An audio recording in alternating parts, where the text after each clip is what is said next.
Okay, so could you spend a couple of minutes describing the transition from finishing a PhD to securing your first ongoing position, either in academia or industry? To whoever wants to start first, maybe you, Sarah, yeah? Thank you very much for inviting me here. It's really nice to be back in a kind of humanities environment. My name's Sarah MacLean, and I'm just going to talk a little bit about my trajectory from doing a PhD in sociology to now teaching in the School of Social Work and Social Policy at La Trobe. So I did my PhD quite a long time ago, but I did it as a mature age person, and I never really thought that I'd end up in academia. I had young kids, and I really wanted to spend some time thinking in great depth about particularly about inhalant use, which I'd done a lot of policy work on in my role as a senior bureaucrat in the Northern Territory. So my PhD was in sociology, and it ended up being about how the hallucinations that people who use inhalants experience can be analysed as narratives that speak about their relationship to the world. So it kind of travelled a long way during the process of the study, and ended up drawing a lot on literary theories and other kinds of theories that would help you make sense of those really amazing stories that they told about what they imagined doing while they were intoxicated with inhalants. So after the PhD, I kind of felt a bit lost. I didn't really know what to do, and I applied for a job at Turning Point and started to do some quite applied research. I applied unsuccessfully for an NHMRC postdoctoral fellowship, and now I can see why, because I was totally all over the shop about what I wanted to do, and I think my uncertainty, looking back on it, really showed through in that grant. But then after a while of working at Turning Point, I put together a linkage grant, which at that stage allowed you to have a postdoctoral fellowship tied to it. So I successfully got a linkage grant. I wasn't first named, but I did most of the work of actually writing it. Robin Room, who's here, was the first named investigator, and that had a postdoctoral fellowship attached to it for me. So I managed to have 3 years employed on a project that I had developed collaboratively with other people, and that really helped me to build my publication record. So after the funding for that ran out, I went over to Melbourne Uni, where I'd done my PhD, and I was employed for 2 years at the Enemda Vic Health Koori Health Unit, setting up a program of work in Indigenous health and working really closely with Indigenous scholars and community members. But again, the funding for that ran out, and I started to feel a little bit, I guess, footloose at this kind of business of stringing a career together on research funding, which is absolutely fantastic and allows you to do some really great work. But I also wanted some security in my life. But I felt also really like I was across a whole lot of disciplines, and I've always felt like I never kind of neatly fitted in anywhere. I wondered whether for sociology my work's very applied, it's about policy and intervention, whether I wasn't quite a sociologist. Public health I kind of arguably fit into, but I'm really not great at stats, so I felt a bit marginalised there as well. And also a lot of my work, because it's about drug and alcohol use with populations experiencing quite acute marginalisation, I kind of fit into social welfare as well. So anyway, an ongoing job came up in the School of Social Work and Social Policy at La Trobe, and I went for it and I was successful in getting it. And I don't think I would have gone for it if it hadn't been called Social Work and Social Policy, but actually the school teaches social work. However, I now teach social workers social policy, which I really, really enjoy, and also 2 subjects on research methods. So I still feel like I'm able to draw on my sociological expertise in this role. And I'm really lucky to be able to work with Helen Lee on a project that we've got at the moment on bingo, so I'm able to maintain my connection across the university with social scientists. I feel like that decision's kind of vindicated because I've recently been made Editor-in-Chief of Health Sociology Review with Karen Willis, she's a professor here at La Trobe. And so I feel like I can kind of keep a foot in both stance, being employed in social work, but also maintain an identity as a sociologist. So just as a tiny little plug, I would encourage people to submit their great papers to Health Sociology Review. It's a really terrific journal. Look it up. Great. Thank you very much. Now, Bronwyn's just joined us, and she missed out on the introduction earlier. So Bronwyn also graduated with a PhD from the University of Melbourne. So we've got 3 Melbournes and an Auckland. Nice bit of variety there. And Bronwyn got her PhD in a cross-disciplinary effort with political science and education. Is that right? And That's now, right, yes. And now works in education policy. And Bronwyn, you kind of missed the first question, but the question was, could you spend a couple of minutes describing the transition from finishing your PhD to securing your first ongoing position in academia, government or industry? Sure. So Sarah's just given us her story, and we've got 3 more to go. Who'd like to go next? I can James? go next, Yeah. that's fine. Thanks, James. All right, just echoing what Sarah said, I'm really delighted to be here, and it's wonderful to see some familiar faces, people I've met before. So my professional background before embarking on the PhD was in community development and youth work. So that's the kind of space that I came at this from. I did my PhD at Auckland about what it feels like to do a PhD. So my research was about what does it feel like in the kind of historical present to undertake a PhD in the kind of political context of the university now. So I was really interested in the kinds of questions that probably we're discussing at the panel. My kind of trajectory through the PhD was pretty bumpy and challenging. I took time off partway through to care for my mum, who was really sick. My partner moved overseas. I followed him. I went part-time for a while.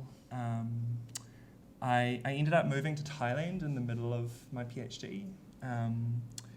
I took up a fellowship at Mahidol University looking at contemplative education, which was kind of related to some of the intellectual work I was doing in the PhD.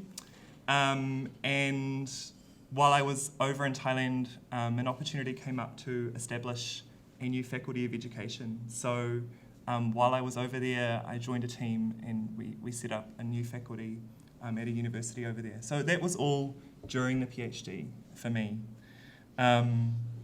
So that was my first kind of ongoing position, was at a university in Thailand, kind of setting up curricula and all of that kind of stuff. So it was a really interesting thing for me to do. I graduated, so I submitted my thesis in 2016 and I graduated last year. And after that I kind of tiptoed onto the job market. And that too was challenging, you know. It's an interesting space to be in. I think I probably applied for over 30 positions. I got a few interviews. Interviews were all over the world. Went for an interview in Denmark, an interview in New Zealand, and then an interview here at La Trobe. So I guess if there's anything to kind of talk back to the question of what the journey was like, I think it was it was unpredictable, sometimes uneasy. It took some time and it took a lot of courage, a lot of kind of sending things out there and not knowing what would come back, and a lot of patience, I think. So those were the things that I guess marked my journey. Thanks. I'll go next. A bit more time to settle Thanks. in. I'm very pleased to be here. I'm very pleased that everyone on the panel is wearing florals. Good work, team. Love a bit of spring dressing. I am 5 years out from my PhD now, and personally kind of making the mental move from an early career researcher to being a mid-career researcher. And with 3 postdocs down, the period between the PhD and starting this trajectory is kind of now a very potted narrative on my CV. And I was having coffee with a friend recently and talking about the kind of uncertainty around the current set of grants that I'm waiting to hear back on, and I'm not kind of sure what's happening next in my career, and how frustrating that's been, and I haven't really felt that for a while. And she's like, yeah, but you you felt exactly like we have had this exact conversation at some point between you finishing your PhD and getting that first postdoc in Singapore. And I realised that I had kind of decided to forget a lot of the anxiety that came with the uncertainty between submitting in early February 2013. I graduated in August 2013, but I didn't start a full-time postdoctoral research position until July 2014. So there was almost a year and a half in which I taught across 2 universities, several subjects. So I was teaching at Melbourne and I was also coming up here to teach, which was lovely, and it was my first opportunity to work at La Trobe and made it very easy for me to want to apply for this research fellowship when it came up. And I was a research assistant on 3 or 4 different projects at any one time and doing some administrative work outside of the university. So I was essentially juggling a very large number of very small jobs while trying to apply for more permanent or postdoctoral roles, while trying to maintain publishing, because of course that is a thing that people will constantly tell you need to maintain even if you are not being paid to do so.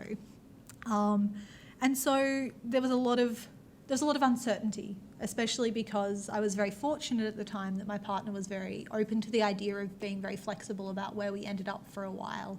And so I was literally looking at jobs anywhere. We were really open to travelling for a while, but with that came this kind of impossible, overwhelming amount of choice to sift through, because job applications take quite a while to do as an academic. I went back for this and looked at the job applications folder from that year, and I submitted 16 different applications, and I think I had interviews for 3 of those jobs, which is actually a pretty great success rate. And the Singapore job was the only one that I was offered in that kind of series of interviews. So we packed up and went to Singapore for a year, and then a couple of years in the UK, and then Melbourne's my hometown, so it's been very nice to return here for this postdoc.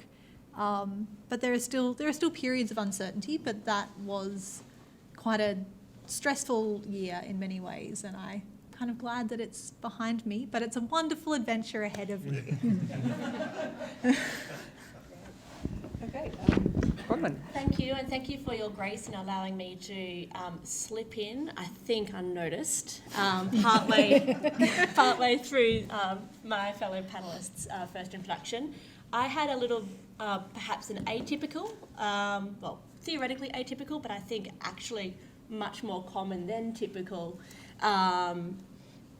career trajectory. I was actually working full-time in my field before I did the PhD, and I decided the PhD was what I wanted to do in order to travel the direction I wanted to keep on travelling. So I was working first as a junior staffer, then speechwriter, then chief of staff to federal members of parliament, and working mostly in their favourite policy areas, which was social policy and education policy. And I realised that if I didn't want to just be a hack and always toe the party line, which sometimes felt like towing it, like tugging this giant big weight that just probably shouldn't be pulled along, I needed to develop some actual expertise and credibility on my own. So I sought refuge in the ivory tower. I did my PhD over 8 years. That was a few years full-time, but also a few years part-time. During that time, I was continuously working and engaged in the field of policy, politics, education. So I worked as a tutor in the School of Social and Political Sciences at Melbourne Uni. I kept my networks active in government and politics. I took a sidestep to accept an offer to write a book on the history of the Ethnic Communities Council of Victoria, sort of like the ACTU, but for all the migrant, ethnic and multicultural groups. So you have the Greek senior citizens and the Vietnamese refugees and everything in between. And then they each have an elected representative that sits on this panel. And they had a lovely sort of funnel mechanism where all these different associated groups would pass their feedback, good and bad, and what's happening in the world and what should happen in the world up through the ECCV, who were then the body that were always asked to sit on government panels and task forces and such. And then they could take messages and requests and so forth back to their member organisation. So that was an amazing sidestep, but actually opened up more opportunities. I also did different bits and pieces of consulting work on the side, so little startups that were looking to get some education policy expertise. I would, do 5 hours here or 2 months there. It's a nice way of keeping current in my field. I had 2 babies during it, which seemed like a good idea at the time, but in retrospect, I'd really recommend having the babies before your PhD or after your PhD, because it's really tough to try to write up your PhD on mat leave when your baby wakes every 45 minutes for 4 months. Or you can't say, oh, well, that's okay, I can write it up in November and December, because you don't know whether they're going to be having a growth spurt or sick or anything else then. They're basically sick for the first year of part-time childcare, just a bit of a write-off. And it takes a while to re-enter the world of the living when you've been neither nocturnal or keeping daytime hours. But yeah, husband and I were lucky, and again, seemed like a good idea at the time to do the PhD and babies at the same time, because it has flexibility that most jobs do not. They're teething, you don't have to call up and arrange for someone to replace you, or you don't have to go to mat leave, or go to job interviews with, a melon up your belly look. Like that in the end. I actually got my first expert role related to my PhD, which was on how federalism shapes policy making, using school funding reforms as my case study. The government had the great idea of launching the Gonski Review into school funding reforms across all, history and levels of government about 2 months into my PhD, which gave me the woolies. I thought maybe I needed to choose a new topic. How could I compete with, all the education departments and experts? But our projects took different routes, which then actually quite neatly placed me as an expert commentator on everything that was coming out of that, the expert material coming out of that review process, but also what everyone else was saying on that. So then that led to media opportunities, TV, opinion pieces, radio interviews, and that sort of thing, which then further connected me with people that were working in education policy more generally, and the different stakeholders in the education sector. It was through that I was actually offered a 2-year appointment as at the Mitchell Institute for Education Policy. It was brand new then. They didn't even have a sign on the door. Now it's a bit of a household name, or at least those that work in policy and education policy. But I was there when it was a brand new little startup, and got the chance to contribute to some really landmark reports, such as Educational Opportunity in Australia. I was chief investigator on a few projects they ran, which was great fun. I was there for 4 years, but itching to do more practical work. And I was working there while I was finishing my PhD. And I actually think that by having a job in my field where my expertise was really valued, probably prompted me to keep on going, where I might not have lose steam a little bit towards the end. So actually having a job, and I needed to finish my PhD for that job, it was quite a motivator. It also meant that my time, which was already pretty parcelled and contained due to 2 little kids, I had to be very efficient with my time. So I had 3 hours on Friday. I had to use every minute of those 3 hours. So you just don't check your emails or Facebook when you have 3 hours. That's what you do when you're patting the baby to sleep and looking at your phone, just quietly. After 4 years at the Mitchell Institute, I then took the leap to join the private sector, which is not something I had ever anticipated. I always saw myself as having a traditional academic career. I love teaching, I love researching. Academia seemed like the best fit for that. But I was looking to do much more practical work rather than big, grand policy stuff, although that's still an interest of mine. It's a little organisation started by 3 women, a teacher, a policy expert and a numbers girl, to sort of create the missing link in sort of school improvement, actually getting feedback from students and passing that to teachers to actually affirm them what they're experts at, and then better support them to share that in their schools and across schools. So I'm research director now, setting up research projects, evaluating their different tools, continuously adding and enhancing those. and I still get to do my teaching and research as what I like to call a pracademic. So last week I was sitting down with heads of principal organisations, nutting out some workshops that I'm going to be co-delivering, so I still get that teaching aspect.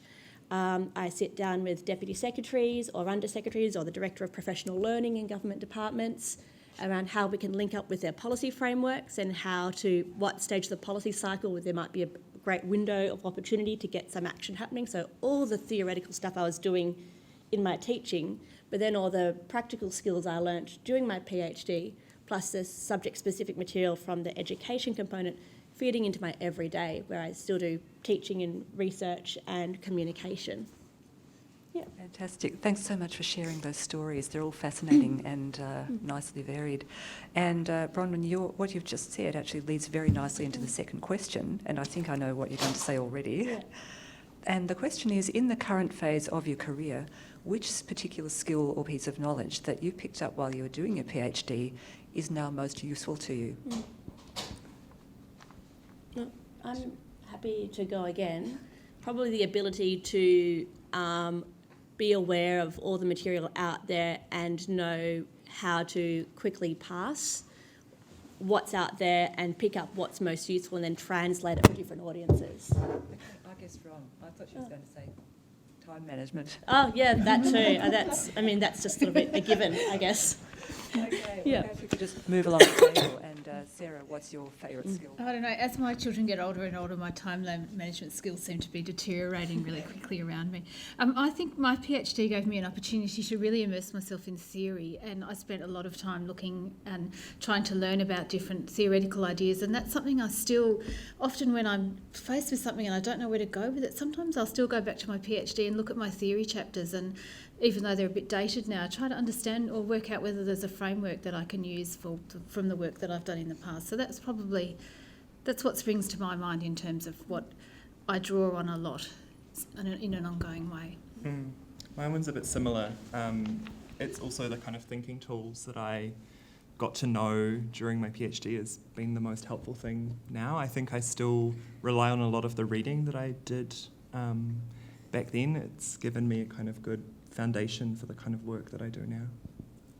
I wrote time management, so that I think, and in two particular ways, I would say time management has been key in this job, and I can see it applying to wherever I end up ongoingly, in regards to writing and how to move between big picture, deep work tasks and administrative tasks, so managing your time between those. I mean, I'll talk about linguistics endlessly, but if you don't want to talk to me about linguistics, I'll talk about like time management theory pretty endlessly as well. Setting up routines that work for different people in different ways. You're really lucky to have the research education team on campus here.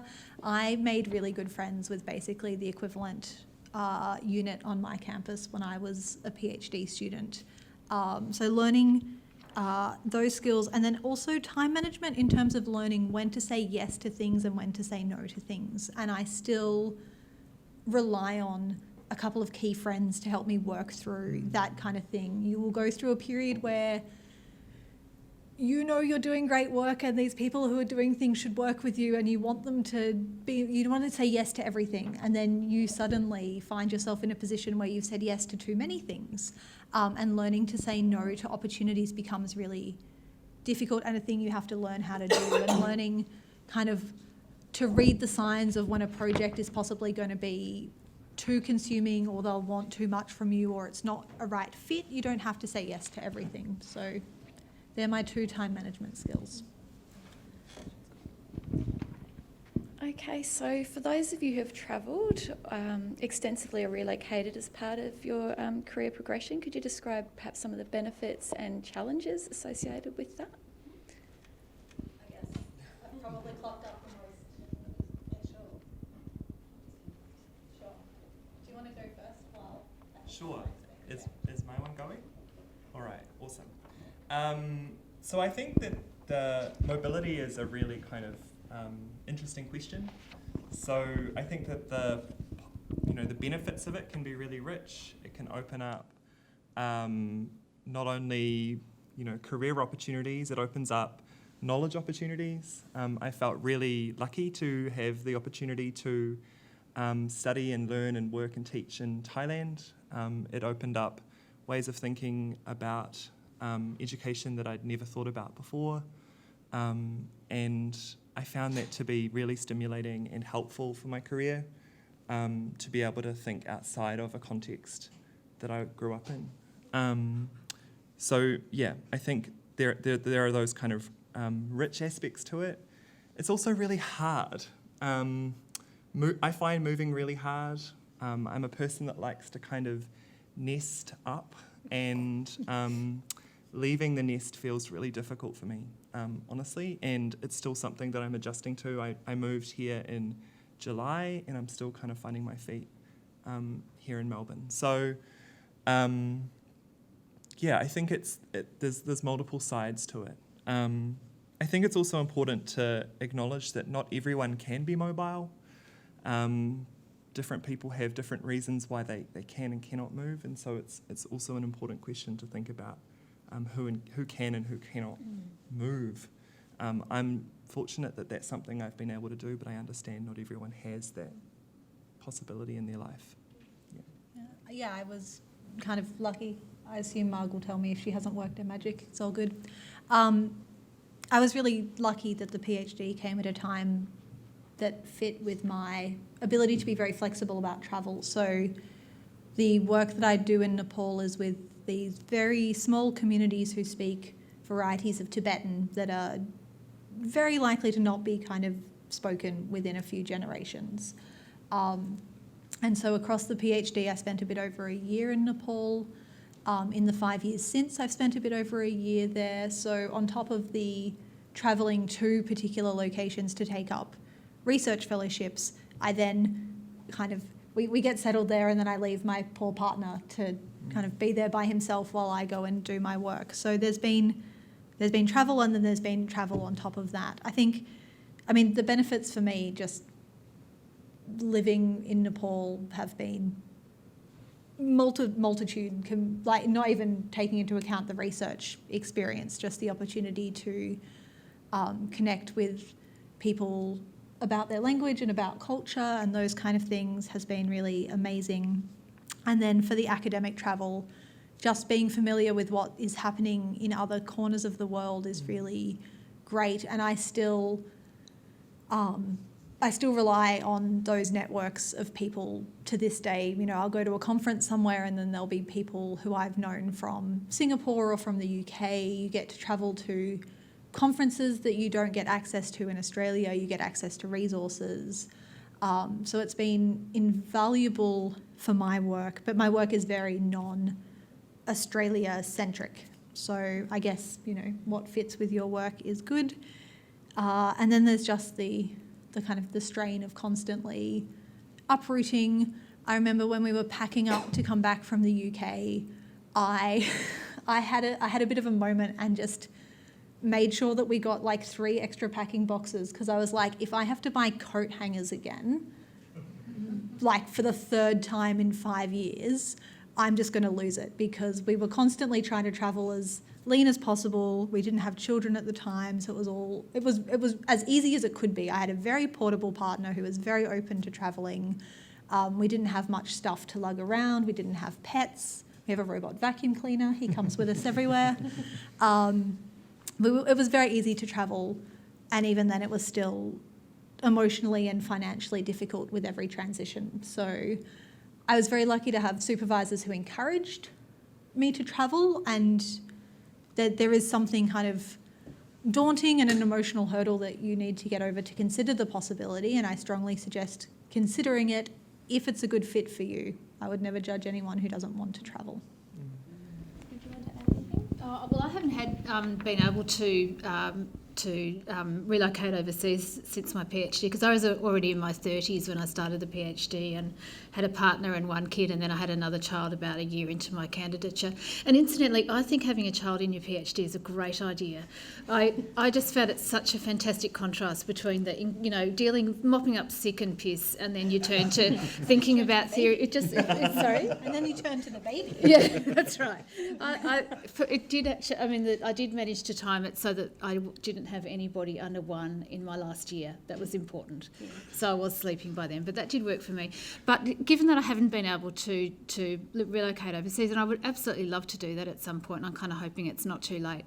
But I've used the opportunities that I've had to go to international conferences, and when I think about collaborators on projects, a lot of them I've actually met at conferences. So it's good to put yourself out there and go and say to someone, I really liked your paper, and that has been a way that I've managed to kind of make up for not being able to relocate myself permanently. To have ongoing friendships with people who work in different countries has been a fantastic part of my career. I was lucky to spend about 5 months based in New York City, but that included probably about a month in Canada, and conferences in a few other US states, probably about halfway through my PhD before kids. I was originally thinking that I would include some case studies of other countries in my PhD, and in the end I couldn't include any of it because it was already far too long, so I just focused on Australian case studies. But it became great fodder for conference materials, chapters, and other presentations that I've given along the way. Highly recommend it. I knew doing federalism, I wanted to be aware of things that we might consider normal in Australia that are not so in other federations, and vice versa. Things that we think are weird but are typical in other federations, hence choosing New York City, which is relatively close to Canada compared to Australia. And I identified a bunch of scholars that worked around intergovernmental relations, federalism and education policy. I picked my favourite unis and I just sent off emails. So I sent emails to Harvard and Columbia University and a few others, and Columbia wrote back and said, yes, you can be a visiting scholar. So take that plunge. I only had a few conference papers by then, nothing else. Bit of work before then, but I thought it was no hope and I'd just do conferences. But take the plunge, take risks. Worst case scenario would be like you never took it. So you've got nothing to lose. I ended up spending, several months there, and the contacts and knowledge I gained, I would say, were invaluable and really helped me further establish myself in Australia as someone that knows her field nationally and internationally. And it was also very helpful because I needed to have academics because it was cross-disciplinary, from political science and from education and from Australia and from overseas. It turns out we also had one man and one woman, to be more aware of how international scholars approached my field or my fields. I'd say that was critical, and someone I had met ended up being one of my examiners, although I didn't find that out until after. Also, those that I met and spent a few weeks sort of researching nearby and having many coffees with, we've ended up collaborating on a few different things, including a book chapter on federalism and education around the world. She did the Canadian chapter, I did the Australian chapter, and we both presented at a big thing in Spain a few years ago, and that wouldn't have happened, I don't think, if I hadn't taken that plunge and lived in a probably unsafe apartment in what is not an up-and-coming part of New York City. It's actually, there were shootings and poo and stuff in the streets. It wasn't good, but it sounded much better online on Craigslist. But again, I was young and carefree, and it didn't matter. So Fantastic. We've all got some great stories and insights from our panel.